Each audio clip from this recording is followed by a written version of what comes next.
द्वारका का इतिहास और उसका गठन। परिचय। द्वारका भारत के गुजरात राज्य में स्थित एक प्राचीन और पवित्र नगर है। इसे द्वारिकाधीश की नगरी और मोक्ष द्वार के नाम से भी जाना जाता है। यह न केवल धार्मिक दृष्टि से महत्वपूर्ण है, बल्कि ऐतिहासिक और पुरातात्विक रूप से भी बेहद खास है।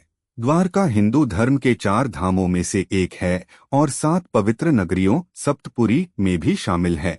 आइए द्वारका के ऐतिहासिक और पौराणिक पहलुओं को समझते हैं और जानते हैं कि यह नगर कैसे अस्तित्व में आया। पौराणिक उत्पत्ति। द्वारका का सबसे प्राचीन उल्लेख हिंदू धर्म ग्रंथों, विशेष रूप से महाभारत और भागवत पुराण में मिलता है। पौराणिक कथाओं के अनुसार भगवान श्री कृष्ण ने मथुरा से द्वारका की स्थापना की थी। मथुरा में राजा जरासंध के लगातार हमलों से परेशान होकर कृष्ण ने अपने राज्य और प्रजा की सुरक्षा के लिए एक नए नगर की स्थापना की योजना बनाई। भगवान विष्णु के दिव्य वास्तुकार विश्वकर्मा ने समुद्र के किनारे एक भव्य नगर का निर्माण किया। इसे समुद्र के पानी को पीछे धकेल कर बनाया गया और यह नगर सोने के महलों, विशाल बागों और सुदृढ़ दुर्गों से सुसज्जित था। द्वारका उस समय की सबसे विकसित और समृद्ध नगरी मानी जाती थी।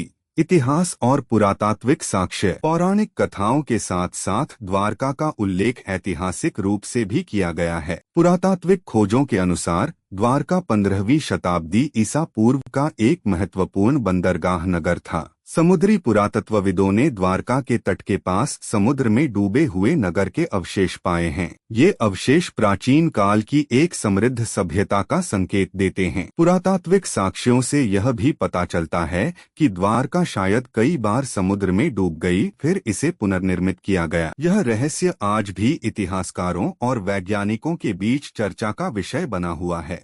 द्वारका का डूबना। पौराणिक कथाओं के अनुसार भगवान कृष्ण के देहत्याग के बाद यादव वंश में आपसी संघर्ष हुआ और उनका विनाश हो गया। इसके बाद द्वारका नगरी समुद्र में डूब गई। भागवत पुराण में उल्लेख है कि कृष्ण के पृथ्वी छोड़ने के बाद द्वारका धीरे धीरे समुद्र की लहरों में समा गई।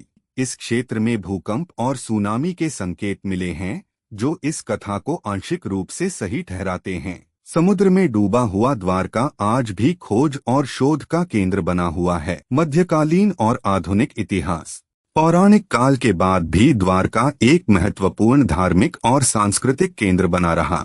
मध्यकाल में यह व्यापार और वैष्णव धर्म के प्रचार प्रसार का केंद्र बना। द्वारका का प्रसिद्ध द्वारिकाधीश मंदिर भगवान कृष्ण को समर्पित है। माना जाता है कि इसे भगवान कृष्ण के प्रपौत्र वज्रनाभ ने बनवाया था। हालांकि वर्तमान मंदिर का निर्माण 15वीं या 16वीं शताब्दी में हुआ और यह कई बार पुनर्निर्मित किया गया। मुस्लिम आक्रमणों और प्राकृतिक आपदाओं के बावजूद द्वारका हर बार पुनर्जीवित हुआ।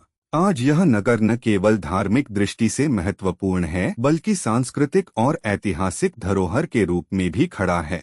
सांस्कृतिक महत्व। द्वारका सिर्फ एक नगर नहीं, बल्कि भारतीय संस्कृति और अध्यात्म का जीवंत प्रतीक है। द्वारिकाधीश मंदिर अपनी बेहतर खूबसूरती से नक्काशीदार स्तंभों और भव्य शिखर के साथ प्राचीन भारतीय वास्तुकला की अद्भुत मिसाल है। यहाँ का जन्माष्टमी उत्सव, जो भगवान कृष्ण के जन्म का उत्सव है, पूरे देश से हजारों श्रद्धालुओं को आकर्षित करता है। इसके अलावा द्वारका के पास स्थित बेट द्वारका भी एक महत्वपूर्ण स्थल है, जिसे भगवान कृष्ण का निवास स्थान माना जाता है। निष्कर्ष।